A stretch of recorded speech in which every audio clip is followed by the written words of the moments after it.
ও আচ্ছা, দাজ্জাল কি মানুষ না জিন নাকি? দাজ্জাল কে? এটা ফেরেশতা নাকি জিন না মানুষ? কি এটাও একটা প্রশ্নের বিষয়। কিভাবে দেখুন, আল্লাহর নবী সাল্লাল্লাহু আলাইহি ওয়াসাল্লাম বলছেন নূহ আলাইহিস সালামের সময়ও নূহ আলাইহিস সালাম তার কওমকে দাজ্জাল সম্পর্কে সতর্ক করেছেন। তার মানে পৃথিবীর সূচনা থেকে সে পৃথিবীতে ছিল এবং সে বের হবে শেষ জামানায়, এবং বের হয়ে সে তার অনুসারীদেরকে নিয়ে বিশ্বটাকে শাসন করবে। তার মানে অনেক লম্বা একটা হায়াত সে পেয়েছে। কোন জাতি এত লম্বা হায়াত পায় বলেন তো? কোন জাতি, মানব জাতিকে এত লম্বা হায়াত পায়? এ একটা মিস্টেরিয়াস ক্যারেক্টার দাজ্জাল। সে কি? তারপরে দেখুন, নবী সাল্লাল্লাহু আলাইহি ওয়াসাল্লাম একটা হাদিসের মধ্যে বলেছেন যে তাকে ওই তামিম দারির ওই দ্বীপে বন্দী করে রাখা হয়েছে। আপনারা হাদিসে জানেন, দ্বীপে বন্দী থাকা অবস্থায় তাকে সাহাবীরা দেখেছেন অনেক বিশাল আকৃতিতে, ঠিক আছে? এবং সাহাবীদেরকে সে প্রশ্ন করছিল, তামিম দারিকে প্রশ্ন করছিল যে বাইসানের খেজুর বাগানে খেজুর কি ধরে? বলে হ্যাঁ ধরে। সে বলছে অচিরেই আর ধরবে না। তারপরে বলছে তাবারিয়া হ্রদে কি পানি আছে?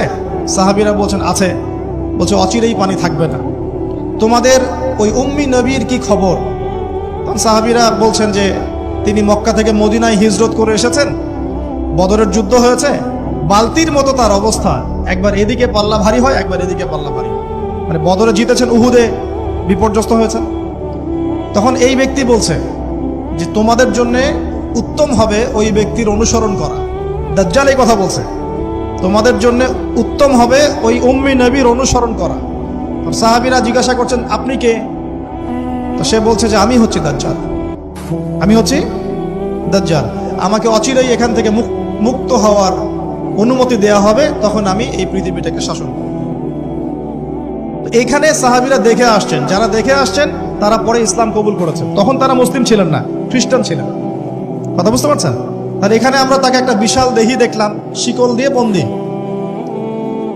আবার নবী সাল্লাল্লাহু আলাইহি ওয়াসাল্লাম একদিন মদিনার মধ্যে উমর রাদিয়াল্লাহু আনহুকে নিয়ে হাঁটছেন, সহিহ মুসলিমে আছে। খবর পাওয়া গেল যে মদিনায় একটা যুবক ছেলে আছে, ইহুদি মায়ের সন্তান একটা যুবক ছেলে, যার চুলগুলা কোকড়ানো, চোখটা একটু ফোলা, যার আলামতগুলো দাজ্জালের সাথে মিলে যাচ্ছে। তখন নবী সাল্লাল্লাহু আলাইহি ওয়াসাল্লাম ওমর ইবনুল খাত্তাবকে নিয়ে ওদের বাসায় গেলেন।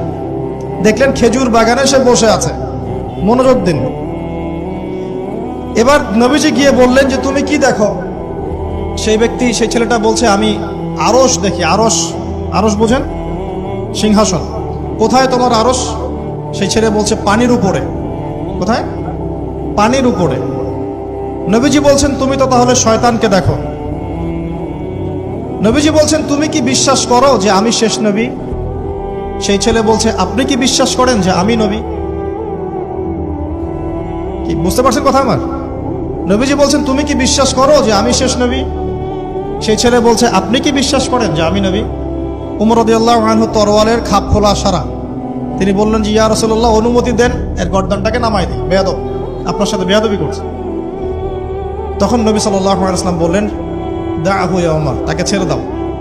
যদি সে সত্যিকার অর্থেই দাজ্জাল হয়ে থাকে, তুমি উমর তাকে হত্যা করতে পারবে না। কেন হত্যা করতে পারবেন না? কারণ দাজ্জালের নিহত হওয়া লেখা আছে ঈসা আলাইহিস সালামের হাতে। কার হাতে? ঈসা আলাইহিস সালাম যখন আসবেন, এই প্যালেস্টাইনের বাবে লুদ নামক জায়গায় দাজ্জালকে মারা হবে। ঠিক আছে কথা? তাহলে ওমর তুমি তাকে হত্যা করতে পারবে না। আর যদি সে দাজ্জাল না হয়ে থাকে, নিরপরাধ মানুষকে হত্যা করে কোনো লাভ নেই। এখানে চান্স নেওয়া হলো 50-50। এক হাদিসে আপনি দেখছেন নবীজি বলছেন নূহ আলাইহিস সালাম তার কওমকে দাজ্জাল সম্পর্কে সতর্ক করেছেন। এক হাদিসে নবীজি বলছেন সে বের হলে 40 দিন বিশ্ব শাসন করবে। প্রথম দিন 1 বছর, দ্বিতীয় দিন 1 মাস, তৃতীয় দিন 1 সপ্তাহ, বাকি দিন আমাদের মতো। আরেক হাদিসে নবীজি বলছেন তামিম দারি দেখে এসেছে তাকে কোথায়? দ্বীপে বন্দী অবস্থায়, সে ছাড়া পাবে অচিরেই। আবার এখানে নবী সাল্লাল্লাহু আলাইহি ওয়াসাল্লাম মদিনাতেই একটা যুবক ছেলেকে দাজ্জাল মনে করে ইনভেস্টিগেট করলেন। আপনার কাছে কি সাবজেক্টটা সহজ মনে হচ্ছে না কঠিন? খুব সহজ কি না কঠিন? চিন্তা করতে হবে কি হবে না? এতই জটিল একটা ক্যারেক্টার। শুধু তাই না, নবীজি আরো বলছেন সে যখন বের হবে, 4টা জায়গার কথা পাওয়া যাচ্ছে হাদিসে, 4টা জায়গা কোত্থেকে বের হবে। এখানে কিন্তু নবীজি মদিনাতে তাকে খুঁজলেন, ইনভেস্টিগেট করলেন।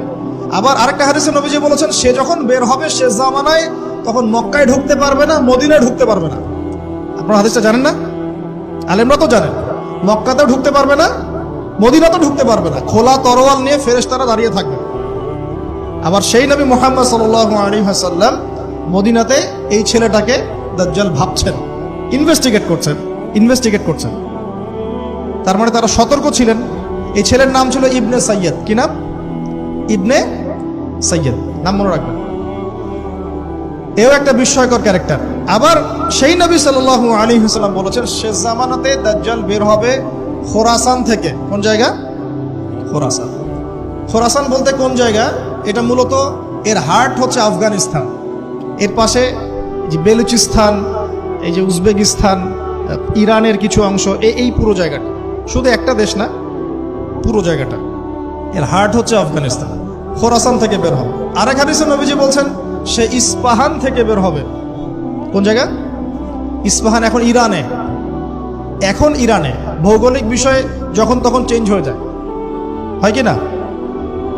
আগে কি ইরাক ইরান এরকম পার্ট ছিল? আগে কি এইভাবে এই 52টা দেশের ভাগ ছিল? লেবানন, জর্ডান, সৌদি আরব, ইরাক ইরান এরকম ভাগ ছিল না? এক অঞ্চল ছিল শাম, একটা হেজাজ, একটা নাজদ, এরকম আর কি ভাগ ছিল। তো এটা চেঞ্জ হয়। ওই হাদিসে আসছে ইস্পাহান থেকে একটাতে, আরেকটাতে আসছে ইরাক এবং শাম। শাম বলতে বোঝাচ্ছি এই পুরো প্যালেস্টাইন, লেবানন, জর্ডান, পুরো অঞ্চলটাই শাম। আর ইরাক তো আপনারা জানেন। ইরাক এবং শামের মাঝখানের একটা রাস্তা থেকে বের হবে। 3টা জায়গা। আরেকটা 4 নাম্বার খাল্লা নামে একটা জায়গা থেকে সে বের হবে। আর এই খাল্লা আপনি গুগলে সার্চ দিয়ে পাবেন না। গুগলের সাথেও দাজ্জালের অনুসারীদের একটা সম্পর্ক আছে, আপনার ফেসবুকের সাথেও আছে, প্রযুক্তিগুলোর সাথেও আছে, নিউক্লিয়ার ওয়েপন্সের সাথেও আছে, বর্তমান ব্যাংকিং সিস্টেমের সাথেও আছে, এবং বর্তমান গ্লোবাল পলিটিক্যাল অ্যাফেয়ার্সের সাথেও দাজ্জালের অনুসারীদের সরাসরি সম্পৃক্ততা আছে। আমি বলি নাই দাজ্জালের সম্পৃক্ততা আছে, দাজ্জালের অনুসারীদের সরাসরি সম্পৃক্ততা আছে। এটা বোঝার জন্য আপনাকে সূরা কাহাফ পড়তে হবে। কেন সূরা কাহাফ? কারণ সূরা কাহাফ পড়লে আল্লাহ আপনার ভিতরের চোখ খুলে দিবেন ইনশাআল্লাহ। এখন আপনার ভিতরের চোখ বন্ধ। কেন বন্ধ? বিকজ আপনি প্রত্যেক জুমায় সূরা কাহাফ পড়ছেন না। যখন প্রত্যেক জুমায় সূরা কাহাফ অর্থসহ পড়বেন বা অ্যাটলিস্ট তেলাওয়াত করবেন, দেখবেন ইনশাআল্লাহ আল্লাহ আপনার ভেতরের চোখ খুলে দিবেন। তো দাজ্জাল সাবজেক্টটা কি জটিল মনে হচ্ছে না সহজ মনে হচ্ছে? জটিল। এখন এত জটিলতে আমরা গেলাম না, আমরা সহজ জায়গায় থাকি। সহজ জায়গাটা হচ্ছে সে বিশ্বটাকে শাসন করবে, এবং ন্যায় বিচারের ভিত্তিতে শাসন করবে কি? উত্তর না, সে সারা বিশ্বে ফিতনার ফাসাদ সৃষ্টি করবে। যারা তাকে ফলো করবে সে তাদেরকে সমৃদ্ধি দিবে, যারা তাকে ফলো করবে না সে তাদেরকে দুর্ভিক্ষ দিবে। বলা হচ্ছে সে খোদা দাবি করবে, সে নিজেকে খোদা দাবি করবে, বলবে আমি মাসিহ। আমি কি? মাসিহ মানে ত্রাণকর্তা। তার মূল কাজটা তাহলে জুলুমের ভিত্তিতে সারা বিশ্বটাকে শাসন করা। এই তো, সে খোদা দাবি করবে। আপনি যদি মেনে নেন তাহলে তার জান্নাতে ঢুকবেন, যদি না মানেন তাহলে তার জাহান্নামে ঢুকবেন।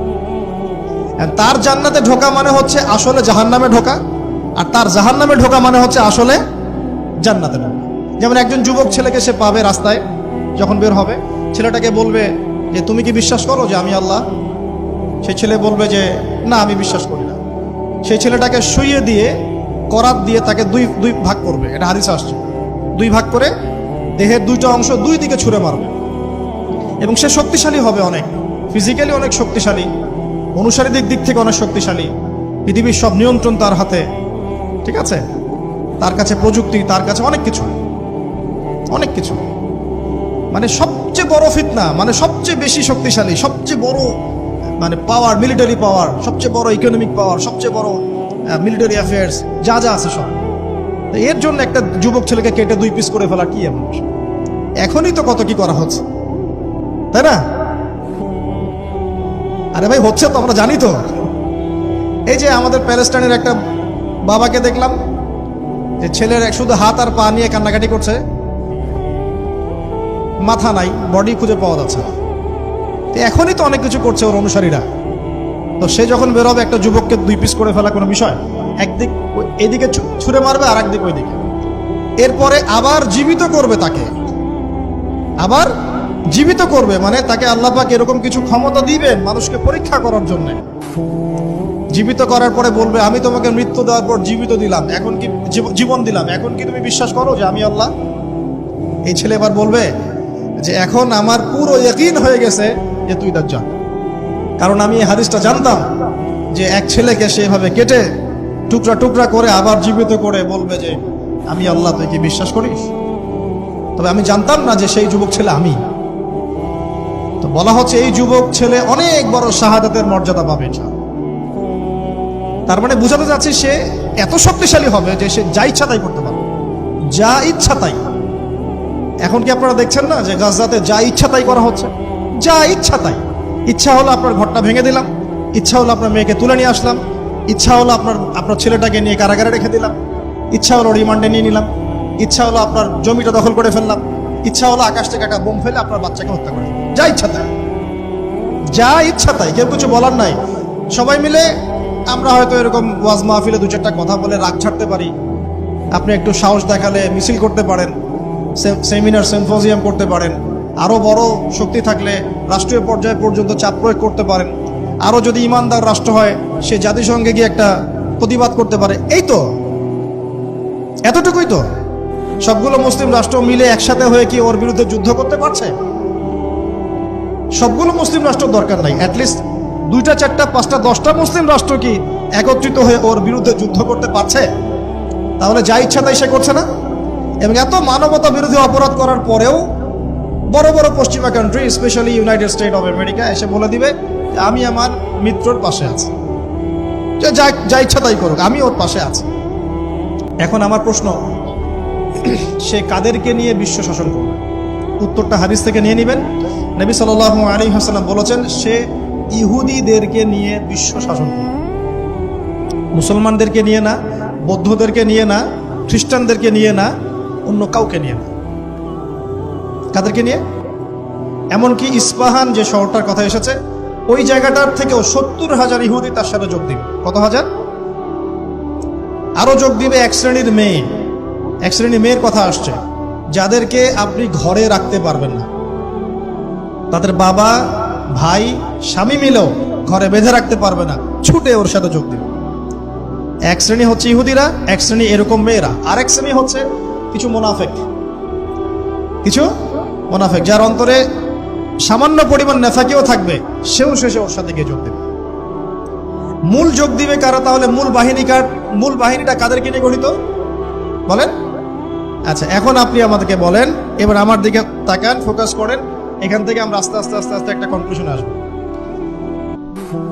দাজ্জালের ক্যারেক্টার বুঝেছেন, ওর ফাংশনটা কি সেটাও বুঝেছেন, কাদেরকে নিয়ে বিশ্ব শাসন করবে সেটাও জানলেন।